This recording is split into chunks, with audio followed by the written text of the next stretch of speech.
नमस्ते, मेरा नाम डॉक्टर काजल है। मैं एक डेंटल प्रैक्टिशनर हूँ और पिछले 15 साल से इस फील्ड में प्रैक्टिस कर रही हूँ।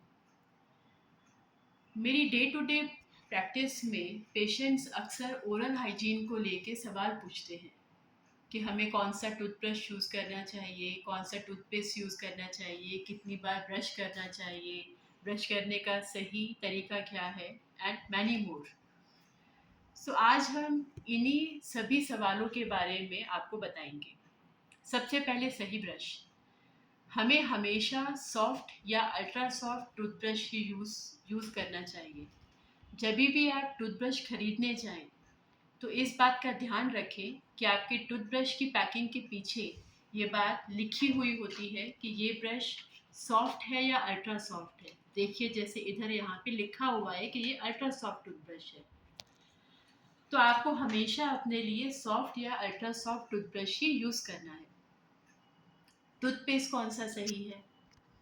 कोई भी ऐसा टूथपेस्ट जिसका कलर या टेस्ट आपको पसंद है वो आपको अपने लिए यूज़ करना चाहिए। आजकल मार्केट में बहुत सारे मेडिकेटेड पेस्ट जो कि सेंसिटिविटी के लिए हैं काफ़ी पॉपुलर हो चुके हैं, but we should not use them. We should always use a simple paste, क्योंकि सेंसिटिविटी होने के बहुत कारण हो सकते हैं, जैसे दांतों में कैविटी होना या गम्स का श्रिंक हो जाना।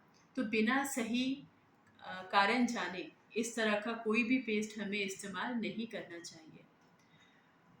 जब भी हम टूथपेस्ट लगाएं तो हमें इस बात का ध्यान रखना चाहिए कि हमें एक मटर के दाने जितना टूथपेस्ट अपने टूथब्रश पे ठीक लगाकर इस्तेमाल करना है। अब हम ये बात जानेंगे कि ब्रश करने का सही तरीका क्या है। देखिए, जब भी आप ब्रश करेंगे, ये एक आर्टिफिशियल डमी है और ये एक टूथब्रश है जिससे हम आपको ब्रशिंग टेक्निक के बारे में बताएंगे। तो ब्रशिंग हमेशा सर्कुलर फैशन में करेंगे। आपके ब्रश का जो अपर सरफेस है इसको हम आपके गम और आपके टीथ के बीच में रखेंगे और फिर सर्कुलर फैशन में आप इसको घुमाएंगे and then you will push it outwards. ऐसा क्यों हम कर रहे हैं? हमारे गम्स के नीचे भी एक स्पेस होता है जो हमको दिखाई नहीं देता, पर वहाँ पे प्लाक एक्यूमुलेशन रहता है। अगर आप ब्रश को सिर्फ ऐसे हॉरिजॉन्टली मूवमेंट करेंगे या सिर्फ वर्टिकली मूवमेंट करेंगे तो ये स्पेस तक हमारे ब्रिसल्स पहुँच ही नहीं पाएंगे। तो जब हम ये जो ब्रिसल्स हैं आपके, इसके एंड को गम और टीथ के जंक्शन पे रखेंगे और सर्कुलर फैशन में मूवमेंट करेंगे and then we will push it outward. तो जब हम इनको सर्कुलर घुमाएंगे तो मेरे जो ब्रिसल्स हैं ये गम्स के नीचे जाके बाहर आते हैं, तो इस एरिया को साफ कर देते हैं। एंड जब आप इसको बाहर की तरफ पुश कर रहे हैं तो जो बीच का एरिया है इट इज़ गेटिंग क्लीन। इसको साफ करने के बाद अब आता है दांत का चूइंग सरफेस, जिससे आप खाना चबा रहे हो। जैसा आप इस आर्टिफिशियल मॉडल के अंदर देख पा रहे हैं, ये दांत, ये जो सरफेस है वो फ्लैट नहीं है, इसमें एलिवेशंस हैं, डिप्रेशंस हैं। जब भी हम खाना खाते हैं, जैसे कि चिपचिपा खाना, चॉकलेट्स, कैंडीज, बिस्किट्स, ब्रेड, तो ये खाना इन इन गड्ढों में जाके भर जाता है। और अगर आप प्रॉपरली ब्रशिंग नहीं कर रहे हैं तो यही खाना जब चिपका रहेगा तो बैक्टीरिया इस खाने को सड़ाएगा और यही कैविटीज़ में ना बदल जाता है। तो इस सरफेस को साफ करने के लिए आप ब्रश को ऐसे रखेंगे और फिर अंदर बाहर you will clean like this. अब आपने बाहर का सरफेस क्लीन कर लिया, ऊपर का कर लिया। जितना बाहर का सरफेस क्लीन करना इम्पॉर्टेंट है, उतना ही दांत का अंदर का सरफेस भी क्लीन करना ज़रूरी है। जैसे आपने बाहर ब्रश किया था ऐसे ही आप इस ब्रश को अंदर भी रखेंगे। आपके गम और आपके टीथ के जंक्शन पे you will keep it, circular motion करेंगे और बाहर की तरफ पुश कर देंगे। पीछे के दांत हमने साफ कर लिए। अब जो हमारे आगे के दांत हैं, इधर इस फैशन में ठीक है ब्रश को रख पाना मुश्किल होता है, तो इधर आप अपने टूथब्रश को वर्टिकली रखेंगे एंड फिर इसको ठीक है इनवर्ड आउटवर्ड फोर्स देंगे।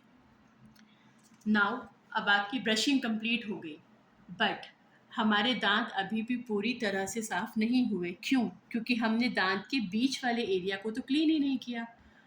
हमारा टूथब्रश इन बीच वाली जगहों पे पहुंच ही नहीं पाता है। तो इस बीच के एरिया को साफ़ करने के लिए हम इस तरह के ब्रशेस या फिर डेंटल फ्लॉस यूज़ ना कर सकते हैं। These are called interdental brushes. देखिए, ये दो दांत का सरफेस है, हमने इसके बीच में इसको पुश किया, it will easily go inside और फिर हम इसको इनवर्ड आउटवर्ड मूवमेंट देंगे। सिमिलरली हम इसको और भी टीथ में ऐसे ही यूज़ कर सकते हैं।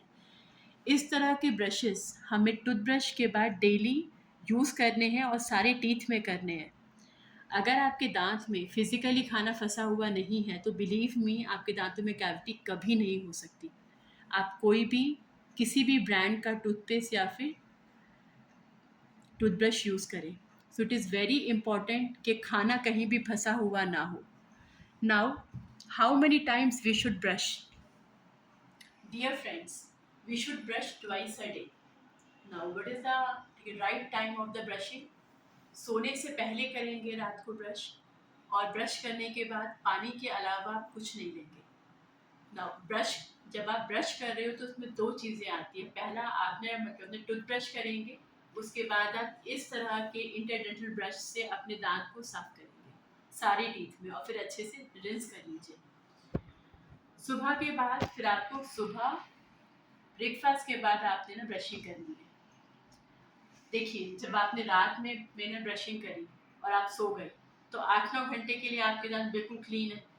ऐसे ही जब आपने सुबह ब्रेकफास्ट के बाद ब्रश किया तो यूजुअली हमारे ब्रेकफास्ट और लंच के बीच में 5 से 6 घंटे का गैप होता है। अगर उस विंडो में आपके दांत पे कुछ भी नहीं लगा हुआ, अगर 15 घंटे दिन में आपके दांत साफ हैं, तो हाउ इज़ इट पॉसिबल कि आपके दांत में कैविटी हो जाएगी? So it is very important to follow the right technique, also the right time of the brushing. Thank you.